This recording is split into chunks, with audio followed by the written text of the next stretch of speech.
What do you think about this $908 billion framework they're talking about up on the Hill? Is the White House happy with that? We're not going to comment on it directly. I would just say, I think it's a constructive effort. It's a good group, bipartisan group, a lot of friends in that gang.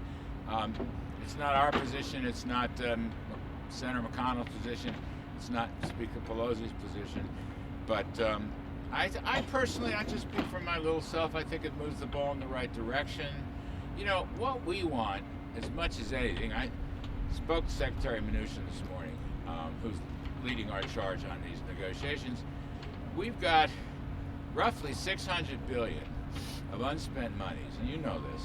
And the law pulls that back by December 31st, but why not use that, repurpose it back to the PPPs, the unemployment assistance, school COVID-related K through 12 assistance. There's some airlines could use help, and some other things. Why not just repurpose that? You got a nice package there on key targeted items that would help important sectors, help the labor market, help the economy, but not spend a fortune. You see, to me, that's still going to be our view. Well, is the president still on board for a larger stimulus package as he was before the election, or has that changed? I don't want to negotiate out here, if you beg your pardon. I'm just going to say Mr. Mnuchin right now is engaged in a lot of good conversations. And I heard you talking about I'm freezing. I heard you talking about the NDAA Yes. on TV just a couple of minutes ago. Yes. If the president indeed goes through with this veto threat, doesn't he set himself up for an override up on Capitol Hill, or do you think Senate Republicans would stay together on the NDAA and protect his position? I never like to predict the legislative process, but I think the president has been talking about, we've all been talking about this for quite some time.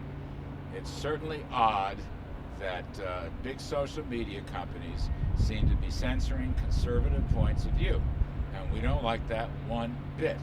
And therefore, that Section 230 of the Telecom Decency Act, which I believe was 1996, I could be wrong, that needs to be changed. It needs to be changed, and that's what we are looking for. And probably a much, much more limited liability shield is the best way to go about it, because we think they're now editors and publishers. They're not just putting everybody's message on. Regarding the outcome of that, I don't want to predict, but that's his point of view. Everybody in this bill, including myself, supports him 100%. What does Section 230 have to do with the NDAA anyway? It's a vehicle. It's a vehicle. Sometimes you hang things on large trees. You know that better than I do.